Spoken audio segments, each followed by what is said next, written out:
bye week.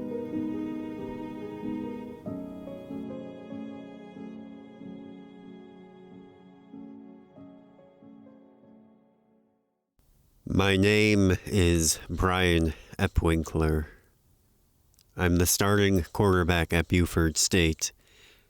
It feels kind of nice having it be that simple, defining who I am, Like, all of a sudden I've got a role to play. All of a sudden I matter.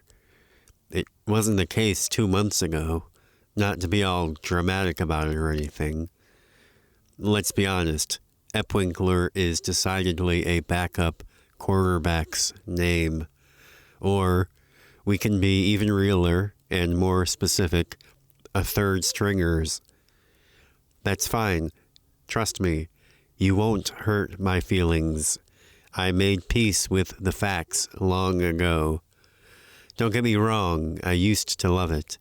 Back in Pop Warner, even in high school for the most part. And I went to a small enough school where it didn't take much to stand out.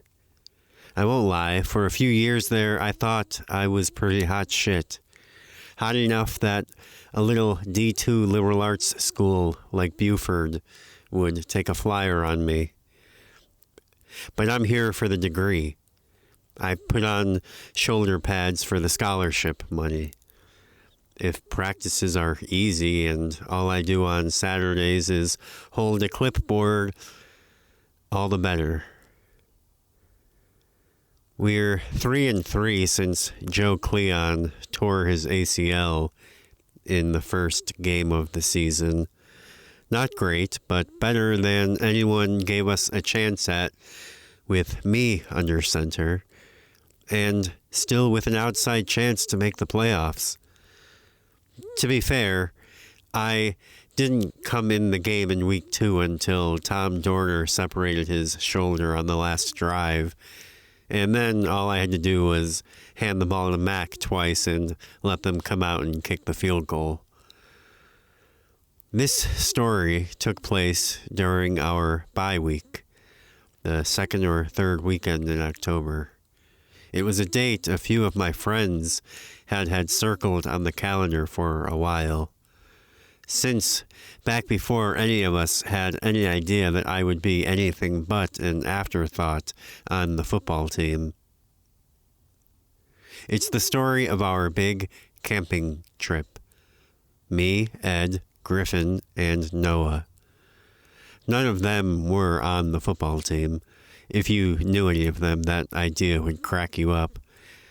Ed took point on planning the whole thing as much as anyone did. But it was Noah's family's cabin we were going to. Griffin's Honda CR-V was the only car on campus between the four of us that could fit all four of us. We loaded a cooler of meat and a cooler of beer and a grill into the trunk. The cabin was about 2 hours from campus in the Ozarks. Noah had a class on Friday afternoon, so we got a late start, which made Ed antsy right from the start. 10 minutes on the highway and a trooper pulled us over and gave Griffin a speeding ticket. We had to laugh. Ed's girlfriend called him twice during the drive. If this trip hadn't been planned before they started dating 2 months earlier, it was dubious if he'd have been allowed to come at all. He'd never dated or anything like that in high school, which surprised none of us. Took a platonic friend to prom. Years of stymied romantic ambitions and frustrated bedroom longing, after dinner, after homework, listening to Rush CDs, imagining entire relationships and never really acting on any of his crushes. For one reason or another, most guys like that in high school don't realize that there are girls like that too. Unless they join band or theater and then go crazy on each other. But he figured it out. here at college and was now unloading an entire adolescence's worth of girlfriend daydreams about which of his hoodies he'd give her and what sort of little nicknames they'd have for each other in the span of half a semester. The cabin was on an unmarked road, and we drove up and down the same stretch for half an hour, looking for the turnoff. Noah hadn't been there since junior high, and in the dark it barely looked familiar. We took one turn that ended up being wrong, but dead-ended at a lake. The moon was rising over the mountains across the water, and we decided to stop there for a while to smoke and enjoy the view. I think we listened to Linger by the Cranberries for 3 hours. I hadn't smoked since the summer, and it mostly made me paranoid. Alternately, that Coach Riley was somehow going to find out about this, and that Noah was going to try to kiss me. I was in the back seat, and at some point I fell asleep. When I woke up, we were listening to Pet Shop Boys, and everyone else was sleeping. Noah's head was leaning against the window, and someone had drawn a dick in the condensation, pointing at his open mouth. The moon was much higher in the sky. Pet Shop Boys started again, and I began to nod off. It occurred to me where I knew this song from. The strip club in Grand Theft Auto. Half awake, half asleep. I had the notion that I should shut the radio off to preserve the battery. But it seemed impossibly far away. My arms felt like they were encased in lead. And I worried that if I undid my seatbelt, the sound would wake everyone else. Soon I was asleep again. The radio wasn't playing when I woke up. The windows were fogged to opacity, and there was a dim orange light filling the car. I was the first one awake. I opened the door. It was cold, and the grass was wet with frost. I heard the beating of ducks' wings and saw a pair land on the lake. Their wakes sparkled with the sun, but the rest of the water was mirror flat. The air felt good in my lungs. After a couple of minutes, one of the car doors opened and Griffin stepped out, stretching and rubbing his eyes. He gave me a nod and went to pee behind a tree. He hocked up a loogie, and I heard it echo from the far side of the lake. The other thing that the weed had made me paranoid about was that Griffin was upset with me. I no longer thought that Noah wanted to kiss me, but the Griffin thing hadn't gone away. When I was playing on JV, when football was more or less a part-time job that I clocked into, I saw these guys pretty much every day. But now I was, the guy, football-wise. Not to be too melodramatic about it or anything, it's not exactly the NFL, but there is real money on the line with these things, people's careers and livelihoods, depending on how well I perform. If I think about it too much, I start to hyperventilate. The point being, though, that I started spending a lot more time around football. It became more like a full-time job, and pretty naturally, I think, I started hanging out more with the guys on the team. I'd always been closest to Griffin by far, and I thought that he was taking the distance between us the hardest. But he went to go study abroad in the UK second semester of sophomore year, and even when he came back, the group never really reconstituted itself in quite the same way anyways. He went and squatted by the water. A thin wisp of mist was curling over the surface. I waited for him to say something. I had the sense that he was on the cusp of it, of breaking the silence. But I had the feeling for 5 minutes, and he never did, so maybe it was only in my head. Another one of the car doors opened, and Ed stepped out. Fuck, we seriously slept the whole night. His voice was gravel. All we could do was giggle. A few minutes later, Noah was awake too. Then we tried to leave and found out that the battery really was dead. The sun was coming up and burning the frost off the grass and the leaves. It was about a 5-minute walk back to the main road. We took a right and went farther into the mountains. Ed was convinced he'd seen a sign for a gas station or something not too far back, and that we'd run into it within 20 minutes if we kept going, rather than doubling back. That turned out not to be the case. We walked for over an hour and saw not so much as a guardrail. At certain points, the asphalt had us questioning what exactly defined a road. On a conceptual level, it spiderwebbed and broke up and reformed and threatened to disintegrate into rubble and dust. Wild grasses grew on the shoulders in sections. Dead dandelions wilted in the cracks. It was Griffin who spotted the hydrant. From there we noticed the cobblestones. The sun was rising and making the road hot. So we followed the new trail into the shade. We'd lost it in the moss and mud and were about to turn around when I saw the structure through the trees. Up ahead, not far off the path. It was a derelict brick pump house. A bit farther on, the foliage cleared and the land fell away into a small, sunny valley. There was a wide, quiet, black river flowing through its heart, and a little one-street town nestled up against it. But it was plain to see pretty quickly that the buildings hadn't been occupied in decades. We spent a bit exploring. A few of the structures were little more than ruins and open to the world. Nature was growing in through the cracks and creeping in at the margins, though far less than you would expect for a place that had been abandoned for so long. A weed-choked brick avenue along the waterfront. The dock poles were still standing strong out in the current, but the dock had floated away long ago.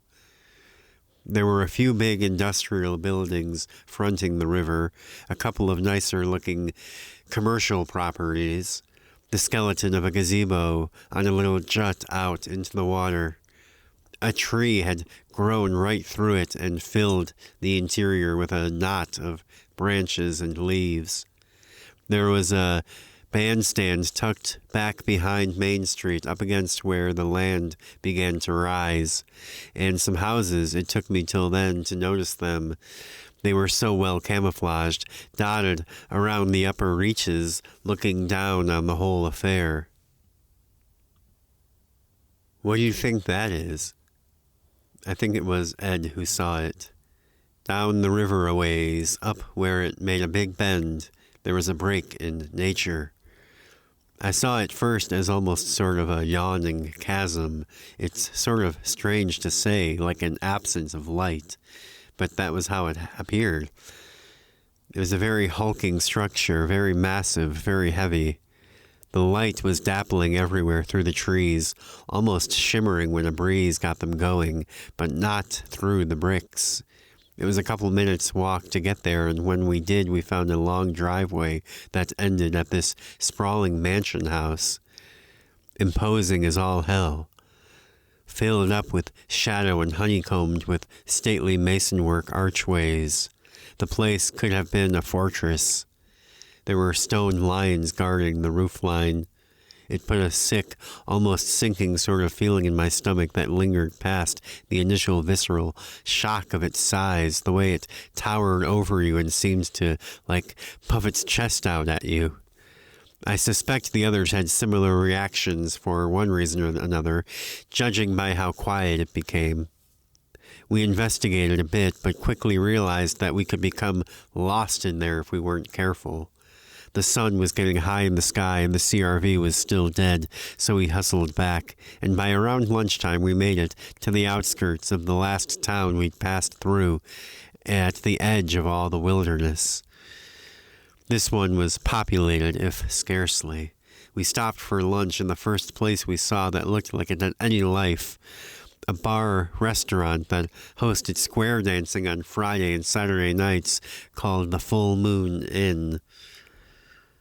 There was a radio playing honky-tonk back somewhere in the bowels of the kitchen when we walked in, and most of the stools were still flipped up on the bar. Spray bottle and dirty towel on the lacquered wood. A blonde girl poked her head out and told us to sit anywhere.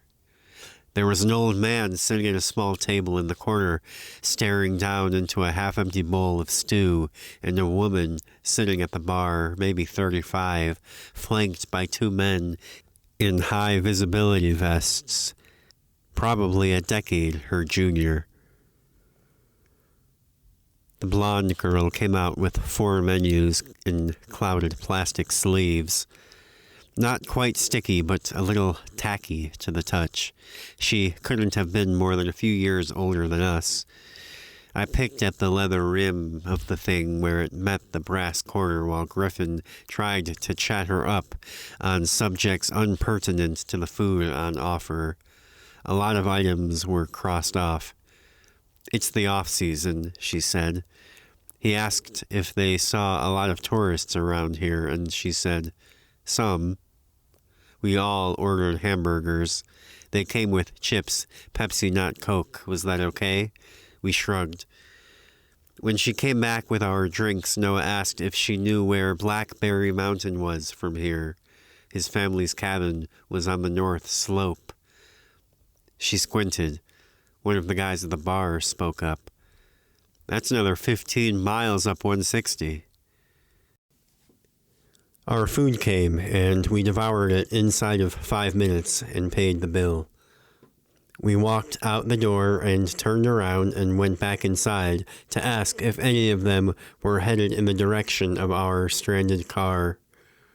The folks at the bar looked at each other unpromisingly, but then the old man in the corner, who I'd largely forgotten about, spoke up.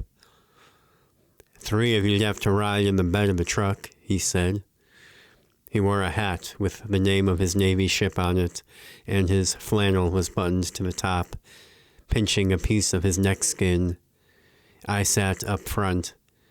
When we'd been on the road a minute, I asked him if he knew anything about any of the other towns in the area. He glared at me out of his periphery as he drove. "What other towns?" he asked. "There's one not far from here, right along the river," I said. It sounded like sandpaper when the man stroked his chin. "You mean Plymouth," he said. "You boys went to Plymouth?" I remembered a big sign on one of the buildings in bronze. "First Bank of Plymouth." "Yeah," I said. "Why?" His eyes became narrow. "What did you see there?" he asked. I shrugged. "A lot of empty buildings, I guess." He grumbled something incomprehensible, then spit black into a souvenir Cardinals cup he kept in the cup holder. The design was faded nearly to nothing.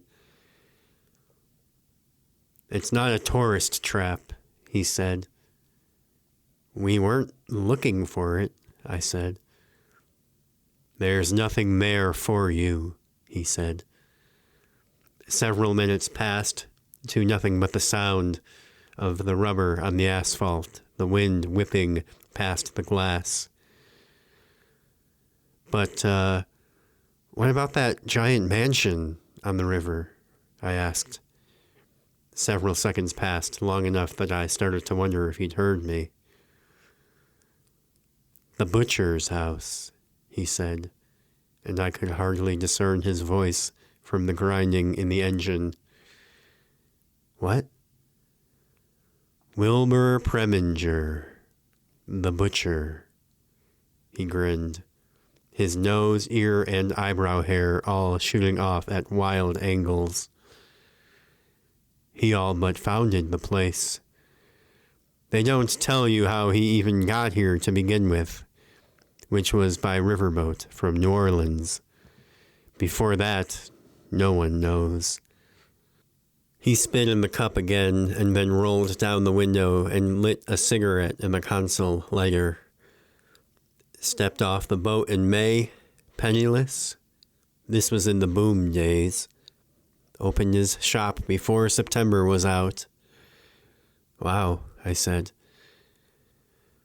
There was something else that happened that summer. A fellow by the name of Jack Minnow, not too long ago off the boat himself, was drinking in a bar by the docks after a hard month's work. He was a young kid, probably not even 18, left home earlier that year.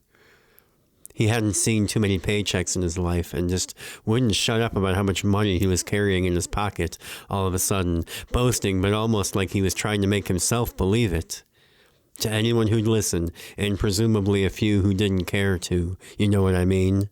Practically waving it around. Well, on Monday he didn't show up to work, and on Wednesday he was found about 30 miles downriver, dressed like a deer. Cleanest hack job anyone had ever seen. No mention of anything in his pockets. Anyways, on an unrelated note, Mr. Preminger, a noted regular at the same bar where Jack was last seen, a few months later, ups and opens a little butcher shop in the corner lot on River Street, one of the most valuable pieces of property in the town. Within a few years, the operation is so big, it turns the little backwater into a bona fide beef town, and Wilbur's got himself that nice little piece of property you saw upriver. Plymouth was his ready-made company town. He took an Osage named Clarissa Abernathy for his wife, and they started trying to fill that big house with little ones. But it became evident pretty quick that old Wilbur was impotent. Not that that stopped him from blaming his wife. She'd show up to church Sundays more black and blue than red. The old man grinned at me. He had a certain twinkle in his eye and some of his lunch still between his teeth. But one night, it was a stormy night, he raised his hand against her for the last time. Nobody knows what exactly she did. There's all sort of speculation, of course. But from then on, he never laid a finger on her. Folks say that something changed, for sure, whatever happened. He was never quite the same again. I asked him what sort of speculation. I could hear my friends laughing about something behind us. People imagine the craziest things left to their own devices. The children at school all said that she was a witch, that she stole into town on moonless nights to collect the baby flesh necessary for her spells and ointments. Wilbur rarely appeared at his old haunts once the company took off. And the men left behind, many of them now his employees, drank and told stories about a well in the basement of their boss's house, through which his wife had opened a portal to hell. What happened? I asked. He shrugged and spat in his cup. There was a tarry black high tide line on the inside. There's no satisfying ending, only rumors. They say the floor in the northeast tower is 3 inches higher than it was originally built due to years of calcified piss and shit and God knows what else from all the children she used to keep locked in there. Other than that, they lived, they died, the company stagnated for a while. A battalion of Union soldiers burned their meatpacking plant to the ground, and then they went under during the next recession. The town cleared out. You've seen what's left. It was about a 15-minute drive back to where we'd spent the previous evening. How the hell did you end up back here? Asked the old man. I told him we'd been lost in the dark. Not a place you want to be lost, he said. Lucky you got plenty of daylight left to get up to that cabin of yours. He put the truck in park and stepped out with the engine still running. It was tough to understand everything he said, the way he mumbled. He gestured impatiently at the big chrome toolbox and at Ed, who finally realized that the jumper cables were inside. We connected the cars, and the CRV cranked to life. We waited a few minutes for the battery to charge while the man packed away his cables. We pulled back onto the main road at the same time, going different directions, and he stuck one arm out his window to wave us goodbye. The sun had passed its peak and was just beginning its long descent. We hustled off in the direction he'd pointed us. We made good time, and in the daylight it was easy for Noah to find the driveway. He kept saying, "Oh, yeah, okay," whenever he recognized a landmark. You could see the map coming together in his head, the puzzle pieces fitting into place. I don't really know how I would describe his face when we came around the last bend and he saw the cabin. Flushed, certainly. Maybe even stricken. "This is it?" said Ed. Griffin parked the car. Noah climbed out without a word. I remember him pacing the little porch, cupping his hands to look through the dusty window, barely bigger than his head, waving his phone around like he was trying to find a signal. He kept running his hands through his hair and muttering, "No, this can't be it. No, there must be a mistake." I asked if something was wrong. He threw up his hands. I don't know. Sorry, I don't know what this is. I don't remember this." "Are you sure we're at the right place?" asked Ed. Noah unfolded the directions and the map his mother had drawn for him. "Positive." "Is it like a shed or something, maybe?" asked Griffin. "An outhouse?" asked Ed. Noah tried the key. It fit perfectly. The door swung inward. We all gathered behind him trying to get a look, but there wasn't much to see. The inside was gloomy and the floor was dusty. There was a twin bed frame in the corner of the single room, but no mattress. A wood-burning stove tucked into the opposite corner, a couple of logs and a basket beside it, and a simple wooden table and a chair across from it. The table wouldn't have fit on the same side of the room as the bed. We drove the few minutes back down the driveway out to the main road. It took a few miles until we had service. No call of his parents. Apparently, the cabin he'd been thinking of, with the 3 bedrooms, a refrigerator, a linen closet, was his aunt and uncle's up in Minnesota. They went there most years for Christmas when he was young, and a few summers. This was his dad's old cabin. He used it back when he used to go hunting more often. Hadn't been out to it in years.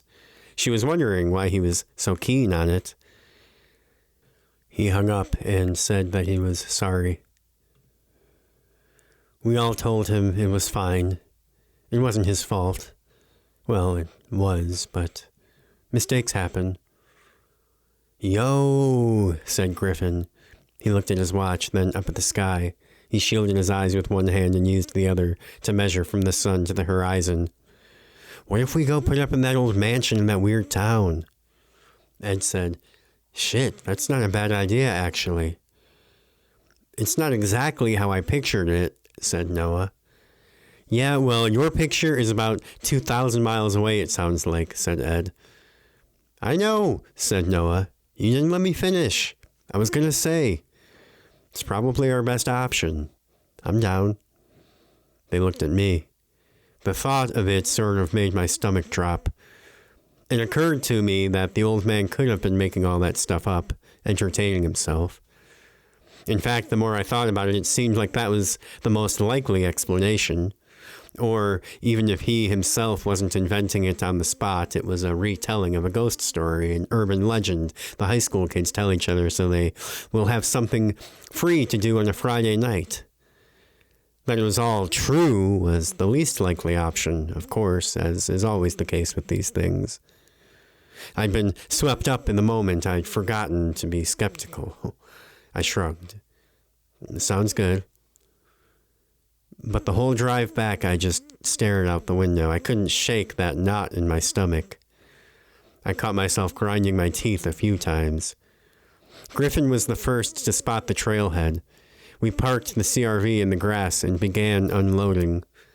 The sun was setting earlier and earlier those days. We set out into the woods, following the red cobblestone. It was a bit shorter to the town than I remembered it being, now that we knew where we were going, but it was still annoying having to carry all that gear. The town at dusk felt much more threatening. Maybe something about the angle of the shadows. I couldn't put my finger on it. Nobody talked while we were traveling through it. I don't know. It just felt alive in a way that it hadn't that afternoon. Like we were interrupting something. You couldn't have paid me to look in any of the buildings I'd looked in a few hours earlier. I was glad when we left it behind, and I shivered involuntarily like I was 9 years old again and running up my basement steps after midnight. The river flowed like tar. The trees along the road were old and tall, and they arched over the top of it to meet in the middle and form a roof. The last light was tangerine and lavender over the trees on the far side of the river. The mansion was waiting for us. You could feel it. Anything that big is going to have a personality, its moods. It was very, very dark already under the canopy. The face of the house was shrouded in shadow. We tossed everything by the main door and caught our breath. Nobody wanted to bring it up, but there were a few things left back in the car which someone would need to go retrieve. I volunteered. Ed said he'd come with. Noah and Griffin would set up camp. Scout the best spots, set up the speakers, fill the coolers with ice and beer. We had 2 sleeping bags, a hammock, and a blanket between the 4 of us. "Who said anything about sleeping tonight?" said Ed. We all laughed politely, but we were waiting on a second wind, frankly. And it would come, but in the moment, I think a lot of people were actually thinking quite a bit about sleeping. He had the right attitude, at least. We all tested our flashlights and then headed off in our separate directions. There were bats flitting around up above the trees and out over the water, like they were dancing or playing. We turned off our flashlights. The stars appeared faintly through the branches. The horizon was a pale pina colada. Our footsteps were uncomfortably loud on the gravel path. "That's my sister's favorite sound," said Ed. At first I thought he meant the crickets. "No, car tires crunching on gravel," he said. I thought about it. "It is nice," I said. "Do you think Griffin seems weird?" he asked. I asked him what he meant. "Just like touchy." I asked him touchy about what? I don't know, just sort of everything. Never mind. We walked in silence for maybe half a minute, so I wasn't the only one to have noticed. "I think he's pissed at me," I said. He asked why, and I explained.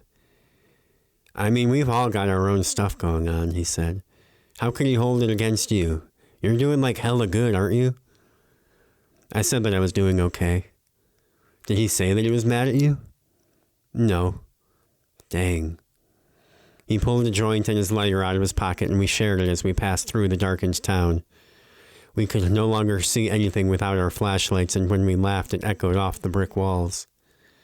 We were in the middle of the woods when Ed stopped me. "Did you hear that?" I listened and heard nothing. "It sounds like a woman singing." I listened harder and still couldn't hear it. "No, I swear to God," he said. After so long out in the woods, the CRV looked like a UFO with its lights blinking when I unlocked the doors. For some reason, I started thinking about Coach Riley again and what he would think of all this, and soon I realized I was sweating and breathing so hard I was practically panting. I imagined I was in the huddle and all of a sudden I couldn't spit the play out. The words he'd just told me had become alphabet soup in my head. I had to stop for a second to collect myself while we unloaded the grill and charcoal and a couple other odds and ends. "You good?" asked Ed. I nodded. We headed back down the path.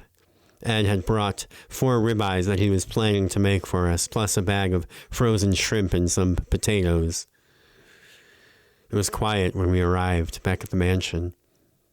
We put the stuff down and called out for our friends and received no answer. The stuff we'd piled at the door was gone. We stood at the threshold, shining our feeble little flashlights in. "Hello?" We called out again. Nothing. One of us would have to go first, so I did. Right away, there were 3 doorways to choose from, or we could follow the main hallway to the end. The floors were dirt, and most of the identifying features of the various rooms had been stripped away long ago. Through each of the doors, we found at least 3 more doors to choose from, so we followed the main corridor. It opened up onto a veranda above a sweeping grand marble staircase that led down into what must have been a great hall or dining hall, and we began to hear faint music. We followed it to the far end of the hall, where there was moonlight coming in through an open doorway. The Bluetooth speaker was sitting on the floor of the patio, the signal cutting in and out, playing Sublime. Pot smell lingered in the air. The top of the canopy looked like an ocean from the deck of a ship. There were 2 empty Coronas resting on the ledge of a big empty concrete tree pot. From the patio, there were several other points where we could re-enter the house. One doorway led to a steep set of stairs that headed down into the belly of the building. Our flashlights didn't find a bottom. "Wait," said Ed. He turned off his flashlight and I followed suit. Squinting at it, I realized that the darkness was not quite as thorough as it should have been. Sure enough, there did seem to be a faint, almost indiscernible light coming from somewhere at the bottom. I wanted to call out, "Hello?" But at some point I realized I had become far too scared to ever think about doing such a thing. Ed led the way this time. And I didn't like being last any more than I liked being first, constantly checking over my shoulder. Griffin and Noah had placed one of the lanterns on the floor of the basement. The space was in far better shape than any other part of the house we'd seen. They were standing maybe 15 feet from us at the very edge of the light. They were looking down, like at their shoes, but there was some sort of low stone wall between us. We moved a few steps closer, and I realized what it actually was. A well. We hadn't said hello, but we weren't trying to be discreet either, and neither of them acknowledged us. When Noah looked up at us, it was real slowly and perfectly calm. His eyes were bloodshot. I mean, maybe it was just the weed or the light of the flashlight, but really bloodshot. But maybe that was just the joint I'd smoked talking and making me paranoid. "It doesn't end," he said. "What?" He just shook his head and kind of smirked. His face looked pale and flush, but maybe that was just more of the strange lighting. Ed and I approached, and I got my first look down into it. It was certainly deep and certainly dark, and we certainly couldn't see the bottom of it, but that didn't make it bottomless. The sides shimmered in the light like they were damp. They were covered in patches of something green and slick looking. I don't know how long we spent staring down into the hole, but when I looked up, my neck was pretty sore, and I felt like I'd just woken up from a late afternoon nap where you're never really more than half asleep. Noah was holding out his hand, palm up. He had a quarter. I took it and held my arm out like a crane so that I could drop it straight over the center of the well. I let it go and waited, and waited, and waited. I crouched down, tilted my ear closer, still waiting. I never heard it hit a goddamn thing. No kerplunk, no ding of metal on rock. "Maybe it's dry," said Ed. "It might not make a sound if it hit, like, soft dirt." Griffin looked up at us for the first time since we reunited. He had a half-empty beer can in his hand and he crushed it. In one move, he balled it up and tossed it in the well. It banked off the wall almost immediately with a doink and bounced back and forth all around the thing, falling with a certain rhythm, quickly trailing off with each successive report, getting farther and farther and farther and quieter and quieter. Eventually we stopped being able to hear it, but it seemed quite clear that it didn't mean that there was nothing left to hear. Deep doesn't mean no bottom, I said. You just listened to it fall for like 2 fucking minutes, Brian, said Griffin. 9.8 meters per second. That's fucking forever. That's impossible, obviously, I said. Nobody else said anything. Nobody had anything else they were willing to throw down the hole. It felt good to return to the patio in the fresh air. Ed soaked the coals with lighter fluid and lit them, and we all clapped. It's amazing what fire can do for your mood in an environment like that. All of a sudden we were talking and laughing. I almost forgot about the butcher and his Osage wife and the gateway to hell beneath our feet. That was the type of story high school kids told each other about the really deep hole in the abandoned house at the edge of town, of course. Finding a well in an old house did not mean that it was a portal to hell just because it confirmed the goofy old man's ghost stories. It was important to keep my head, to keep thinking rationally. Ed spread the coals and laid the grate over the top of them. He laid the meat in a square around the edges and filled the middle with shrimp and potatoes and a stick of butter, and poured salt and pepper on all of it and put the lid back in place. The sound was solid. Finally, we had arrived. Someone restarted the music, white smoke wafting out of the vent. More laughing, more talking, more smoking. We quickly devoured 2 bags of chips and a box of Oreos we'd bought along for the appetizers. We finished a case of beer and then 2. I didn't realize how much tension my body had been holding until I finally felt it start to dissipate. We all went and gathered whatever dry grass and twigs and other kindling we could find, along with a few larger branches of some deadfall, and soon we had a proper little fire going on the far edge of the patio, overlooking the river. Ed kept peeking under the lid and saying, "Perfection takes time." We were hungry, but I think everyone was still in a good mood. It was, in hindsight, the high point of the trip. At a lull in the conversation, Noah said, "So who's got a good scary story?"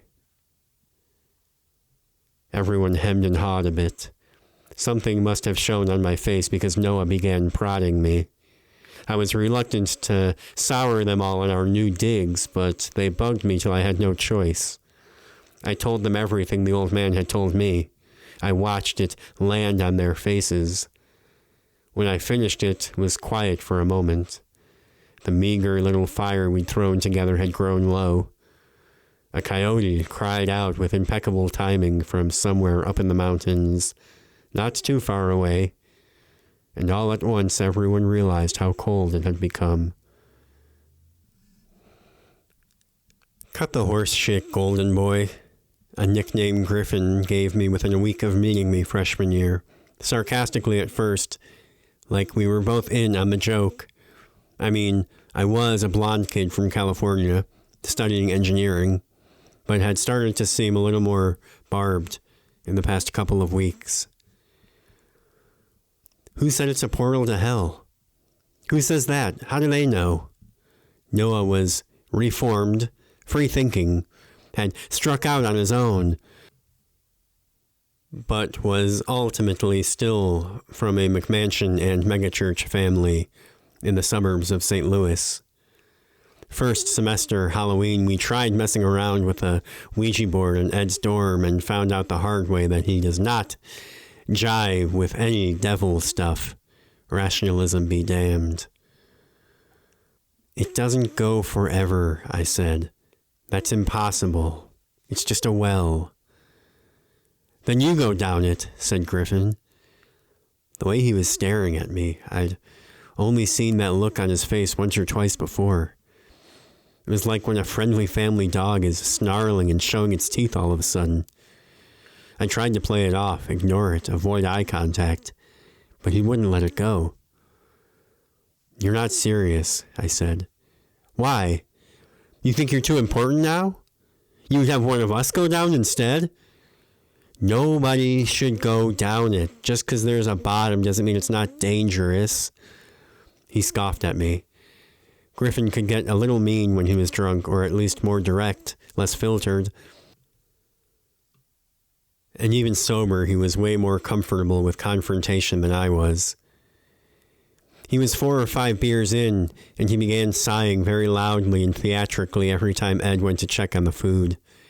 He would blatantly derail conversations to talk about food or how hungry he was, or how quickly desperate and hungry people will resort to cannibalism. I could tell it was starting to get to Ed. "Okay, I think it's ready," he said. "You think?" said Noah. "No, it is. Here, take a plate. Everyone gets a steak." He passed paper plates around, and we all served ourselves. We sat on the ground or the balustrade or stood against the wall and sawed into the meat. I took a bite. I think everyone did.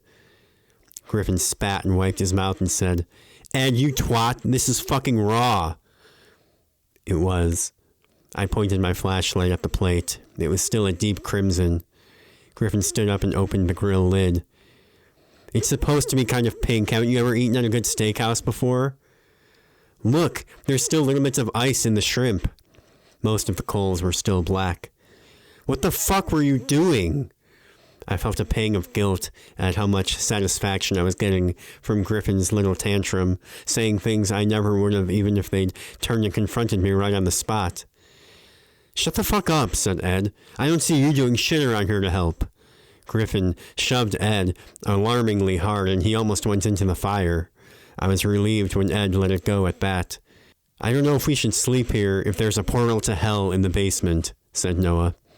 "I'm not trying to fuck around with that shit." "Bro, it's almost midnight. We're not going anywhere," said Griffin. Noah looked to me and Ed and realized in our silence that we were with Griffin. "All right," he said. He tossed his plate and all of the cold food over the edge of the patio. I heard the steak land in the river like a rock, the shrimp like rain. "Good luck to you, gentlemen. I'm going to sleep in the car. I'll see you in the morning." We protested, but he meant it. You could tell by his face. He was really freaked out by the whole thing. He packed his few things, and we trailed him to the front door, pleading. I think it would have taken Jesus himself to convince him to stay in the house that night. Had he seen something down that hole? He turned and looked at us one more time. "I'll see you in the morning. Remember, I've got a group project meeting tomorrow. We have to be back on campus by 4. We watched him leave, his flashlight beam bobbing down the trail between the trees, till he rounded a bend and was gone. "What the fuck do we do now?" I said. "What the fuck were we ever doing on this busted-ass trip in the first place?" said Griffin. "Fuck you," said Ed. He tried to shove Griffin, but he was standing too far away and could barely make contact. He was like the pit bull who jumps out of a second-story window because just barking at the jogger wasn't enough. Griffin, who played tight end and linebacker in high school before he got kicked off the team for smoking weed before practice, grabbed his wrist and easily put wiry Ed, all of 5'4", into a headlock. Ed's fro swayed around with a life of its own, like Griffin was wrestling with a Pomeranian. Ed was wearing a Steve Nash jersey, and in the kerfuffle, some of the stitching on the corner of the nameplate tore loose. Ed ripped away, thrashing his elbows like he had a rebound and pick up basketball, and Griffin let him go. "Asshole," he said. Then he stormed into the house. I'm not sure even he knew where he was going. It was difficult to look Griffin in the eye after that. I could hear how heavy he was breathing. "Do you want the hammock or the sleeping bag?" he asked. "That's it?" I said. "I'm drunk. I'm tired. This is retarded. I'm going to bed." He grabbed a sleeping bag and headed off to the second floor to find something that resembled a bedroom. I heard him call out, "Good night," only a moment or two later, and he already sounded very far away. Right on time, the coyotes started back up, now in larger number. Not quite as near as Griffin, but nearer, certainly.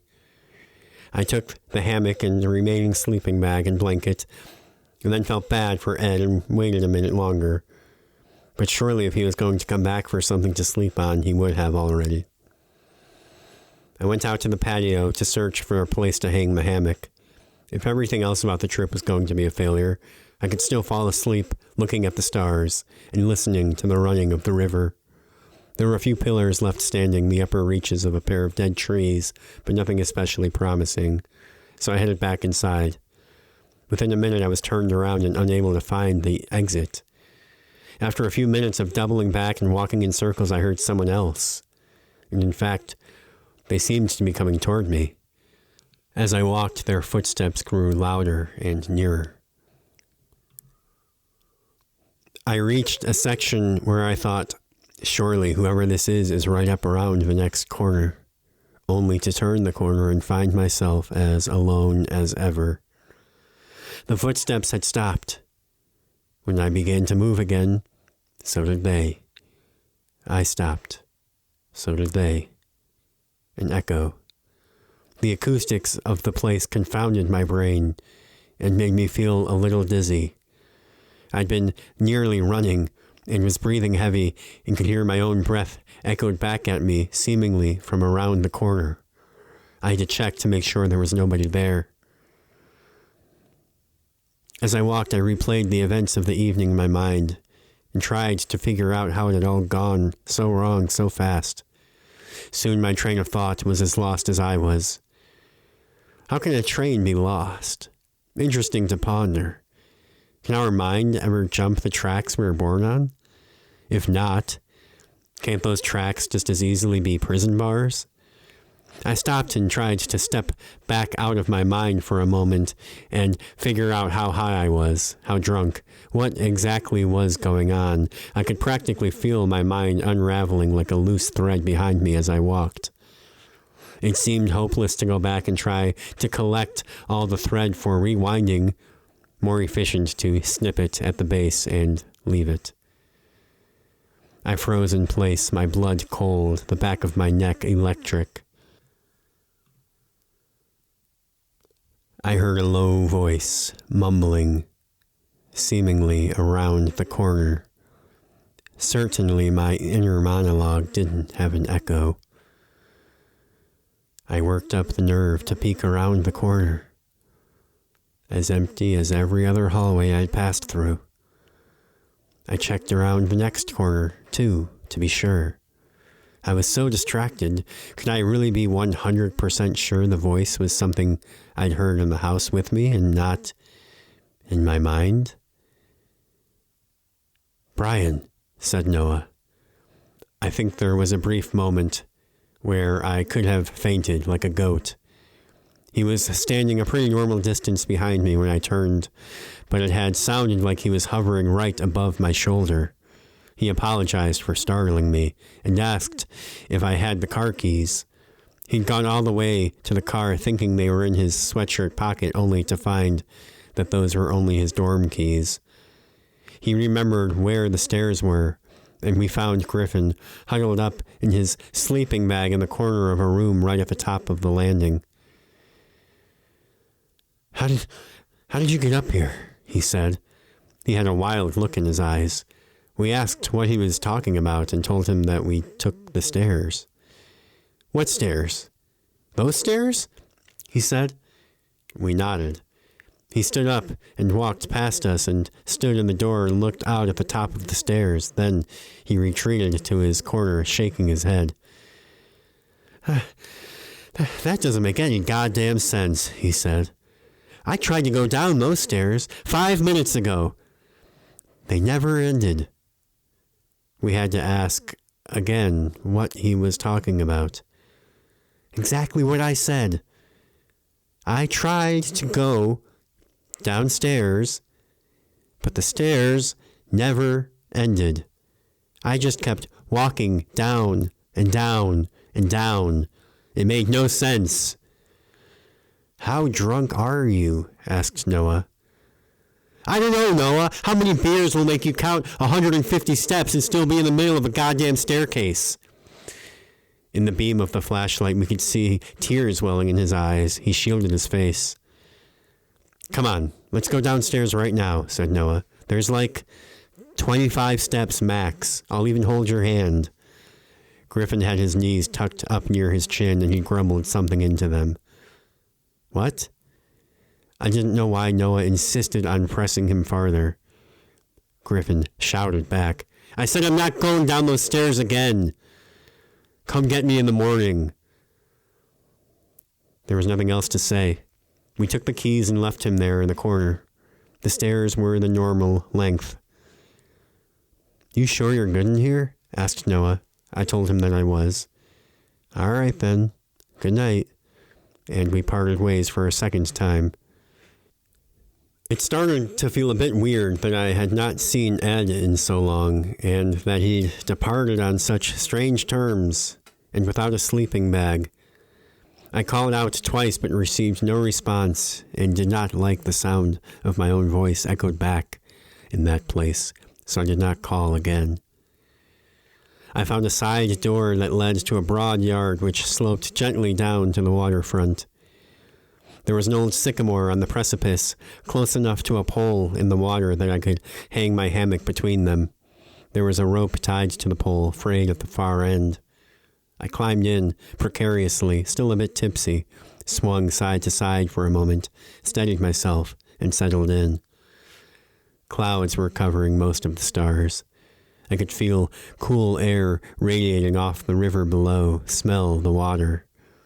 It would not take me long to fall asleep, but I worried being so exposed that my metabolism would slow down and I'd wake up shivering in the middle of the night. I sat up and contorted myself and grabbed the sleeping bag and blanket from the tall grass at the base of the old tree. I nearly dumped myself several times as I wriggled into the sleeping bag and had to catch my breath when I was done, but it was worth it. When I pulled the blanket over myself, every last care I had in the world evaporated. I probably had the best sleeping arrangements of anyone in the group. Noah was probably warm enough, but who knew how Griffin was? That dirt floor felt pretty unforgiving. It would be a long car ride back if everyone was sore and sleep-deprived on top of everything else. And I didn't actually know what arrangements Ed had secured for himself. I rolled over, trying to avoid a kink in my neck, and saw someone standing in the doorway from whence I'd come. They seemed to be looking in my direction, though in the darkness it was difficult to tell. The moon was a puny little sliver. Nor could I tell which of my friends it was. But in looking at them, my body was racked with a bone-deep chill that my mind did not know how to interpret. They did not move and made no gesture to indicate that they'd spotted me. I nestled deeper into the hammock. I blinked. Maybe it was a long blink. My eyelids were heavy. And when I returned my focus to the house, they were gone. Whoever it was, the doorway was only darkness. Maybe it had been Ed looking for me, looking for a blanket. I could survive without the blanket. It was heavy enough that it would probably sustain him comfortably. I swung myself out of the hammock and onto dry land and folded it neatly to carry under my arm. On the walk up, I convinced myself of my own hypothesis and expected to find Ed wandering the halls. But back inside, I heard no indication that anyone was up and moving around the place, or awake at all, for that matter. I couldn't bring myself to call out Ed's name. I remembered the chill that my spine had generated just as I was settling into the warm glow of my cocoon to pass the night, and suddenly realized where my legs were carrying me, hoping to be proven wrong, knowing that I would not be. Out to the porch, down the steps to the basement. There was no lantern anymore. I could see to the bottom of the steps and no farther by the angle of the moonlight. When I reached it, I stood there a moment in the dark, but I knew what I would find when I turned on my flashlight. There he was with his back toward me, right back at the well, still wearing his orange Phoenix Suns jersey, apparently oblivious to my presence. I wondered how far back the basement went. His orange basketball jersey. A hot flash in my brain, melting down my face. Whoever I'd seen in the doorway wore dark clothes, and almost assuredly, sleeves. I turned around half expecting to find that same figure looming over me at the top of the stairs, but nobody was. When I looked back at Ed, he had mounted the low stone wall and was attempting to climb into the well. I yelled his name and he ignored me. I sprinted to him. He was lowering himself in. I grabbed for whatever I could and got a fistful of fabric, the mesh of the shoulder of the jersey, like an empty shopping bag in my hand. I looked down and had the briefest glimpse of his pale, naked torso practically glowing before it was snuffed into total darkness. The way his sneakers sounded scuffing on the stone. We scuffled half a second and it stopped like a needle lifted off a record. There was only a whooshing sound, completely frictionless. For a moment I heard him gaining velocity. And then silence reigned, and I began to turn numb. I woke up in the hammock, still outside. I didn't remember falling asleep. My heart was racing. I had to take deep breaths. I barely remembered climbing in the hammock. Hell, for a moment I barely remembered driving to the Ozarks. I should have been in my twin XL back in Hamilton Hall. I could still hear the river running beneath me. What would Coach think? I steadied myself in the air and then steadied my breathing. I'd been dreaming. Dear God. A thin layer of fog had developed over the lawn and the river. The grass was dewy and I did not want to leave the hammock, but I had to find Ed and touch him with my own hands and make sure he was all right. The dream had felt absolutely real. The strange thing, which I never considered at the time, is that to this day I never, ever have dreams when I smoke. I returned to the top of the stairs and all of a sudden found it very hard to breathe again. When I tried to walk, I found that all my limbs had gone cold and stiff. I focused on my breathing. I focused on one step at a time. It was a long way down. The stairs were almost steep enough to make your stomach drop. I reached the bottom and with one last breath to steady myself, turned my flashlight in the direction of the well. There was nobody there. Just as I'd known there wouldn't be. A relief, though it left me the daunting task of searching the rest of the maze house for him. I allowed myself a moment to catch my breath. I went over to the well. I did not expect to hesitate like I did.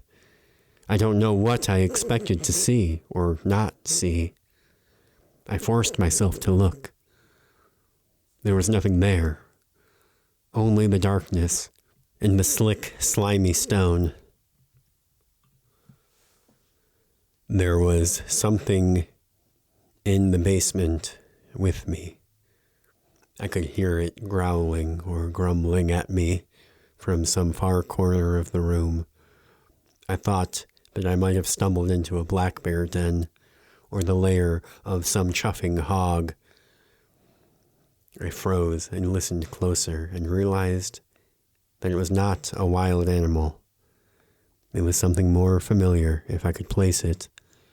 Yes, someone was snoring. Ed, yes, I had found him after all. He snored like a man twice his size.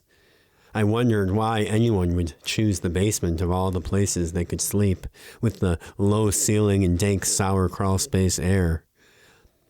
But then, a moment ago, I had thought it perfectly reasonable that a bear would be sleeping the whole winter away in here. Bears do snore, in fact. I listened closer, holding my breath. It was almost assuredly human. I tiptoed in their direction. Soon my flashlight caught an aberration. It was the toe of a sleeping bag. I lowered the beam to avoid disturbing him. I was just relieved to see him managing all right. I hadn't seen him take a sleeping bag and was concerned, even if he wasn't actively throwing himself down the well. The bad smell was more distinct here, acrid, sharper. Again, the thought crossed my mind, of all the places to bed down. In fact, when I took my own bedding, there were no sleeping bags missing to account for Ed's having taken one, now that I thought about it. I was sure, unless I was mistaken about the original count of sleeping bags, and I didn't know how I could have been. I lifted the beam just a bit, and it caught something else, blue and plastic, the corner of a milk carton. There were probably a couple dozen milk cartons, I realized, and they were all full of identical glass milk jugs. The jugs were filled with a brown liquid. I gagged. It smelled like urine. I didn't recognize the sleeping bag. I raised the light just enough to cast a bit on his face. This giant, slumbering man with a giant, bulbous head. His bald scalp covered in jagged scars healed over many years ago. He wore a mean, frustrated expression on his face as he slept and dreamt, and in his left hand he held a hatchet. He made it look like a dinner knife.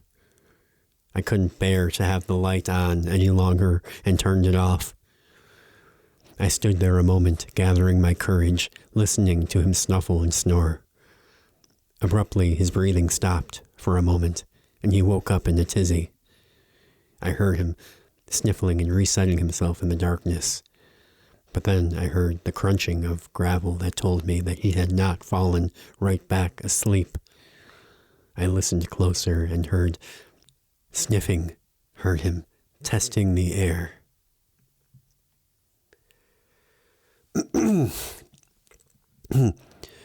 Heard every little pebble crunch and shift beneath every minute adjustment his body made. "Hello," he said.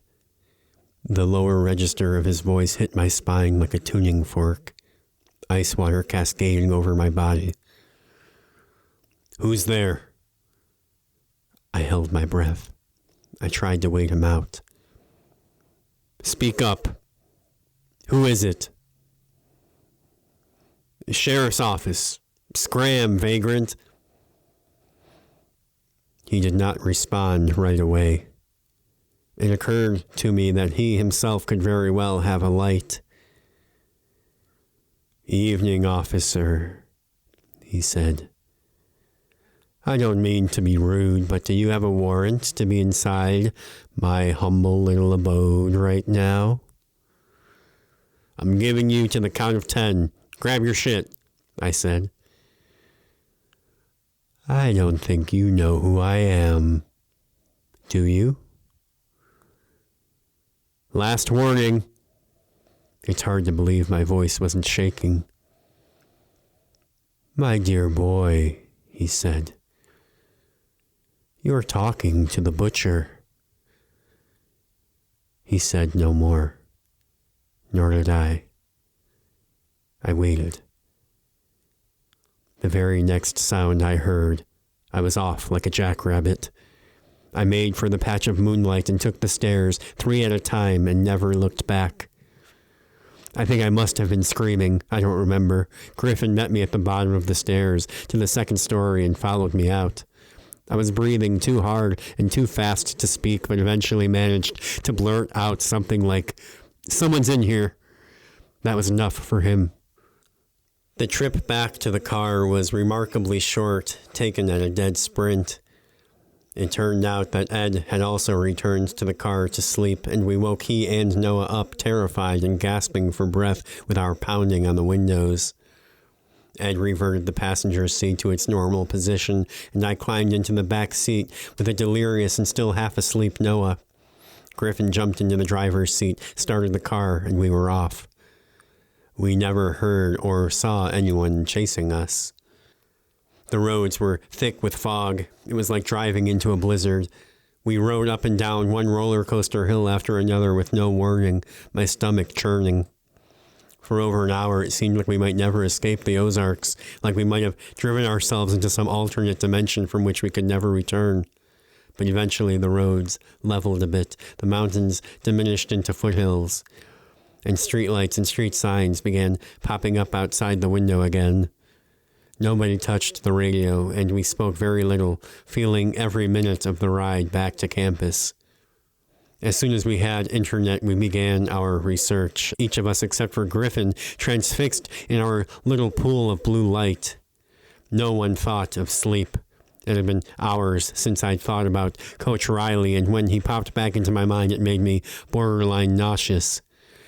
He would never find out about any of this, but I had the impression that somehow he already knew about all of it. The only lead we found that seemed promising involved Ronald Reagan and the closing in the 80s of all the mental asylums and psychiatric hospitals. According to an urban legend which appeared again and again all over the region, this left local authorities with dozens or sometimes hundreds of former patients to deal with. People with nowhere to go, people whom society had deemed unfit to live amongst the rest of us. Plain old crazy people, and people who could or would go crazy without the treatment provided at the institutions. It didn't exactly fall under the sheriff's job description, but that was the whole problem. They no longer fell under anyone's job description, and yet there they were, and someone had to deal with them. Allegedly, many police departments eventually, or in some cases immediately, decided to round up all of the crazies they could find, stick them on a bus, and give them a one-way trip into the middle of the mountains, where, it was hoped, they would fend for themselves and scrape out a living in nature. Or not. The important thing was that they would no longer bother anybody. But they were bothering people, if the legends were to be believed. Swiping things from campers like raccoons in the night, peeping backpackers from trailside bushes. I found a 1995 newspaper article from a small town a couple of hours away about a spate of kidnappings that the locals, in hushed tones, had been blaming on this population of hill crazies. As it so happened, one day, a woman named Angelica Collins, a mother of 3, was on her way home early from work when she saw a bedraggled-looking guy step out of the woods behind her house and walk straight for her son, who was playing basketball in the street with a few of his friends. Without breaking stride, he snatched the kid beneath his armpits and began dragging him back towards the tree line. Angelica managed to beat him back and wrestle her son away, but the man slipped off into the wilderness and was never seen again, even after a several days long manhunt. "I think this might explain it," I said. Everyone agreed. "It could also just be a normal crazy person," said Griffin. Everyone agreed with that, too. "Brian," said Griffin, "we left all of our shit back there." "I know," I said. "We'll worry about it later."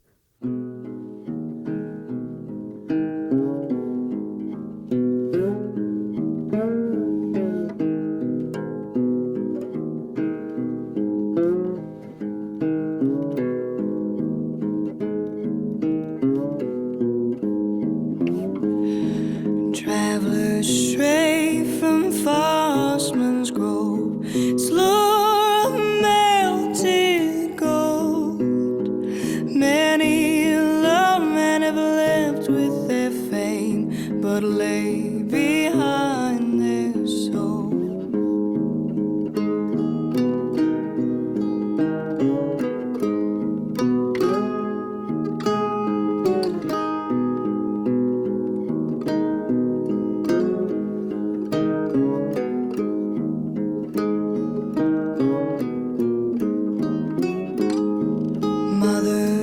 Told me of a man, would not speak of his name. He lit my father phantom flames, which guided him to his grave. Brother sang me of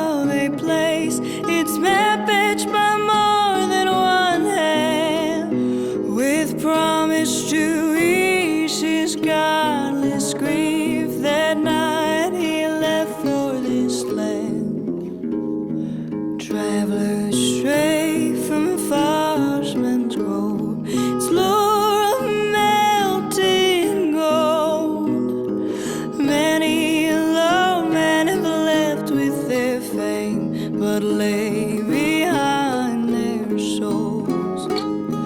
Wise men pray for Fossman's Grove, the lost who wander there, gamble for riches and gamble for wine. They gamble for death with their lives.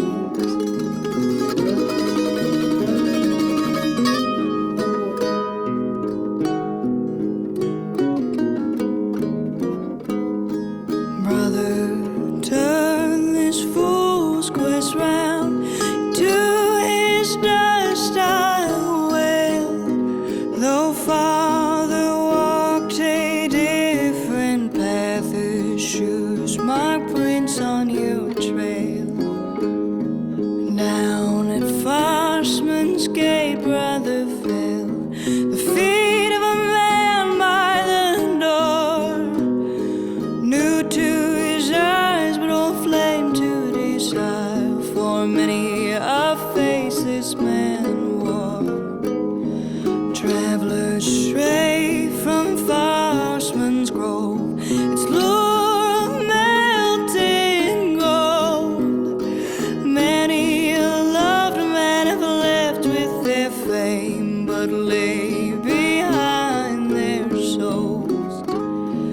Mother cursed at Fossman's Grove, wherein a child he lies, while drowning in waters which soften his pain. The faceless Fossman smiles.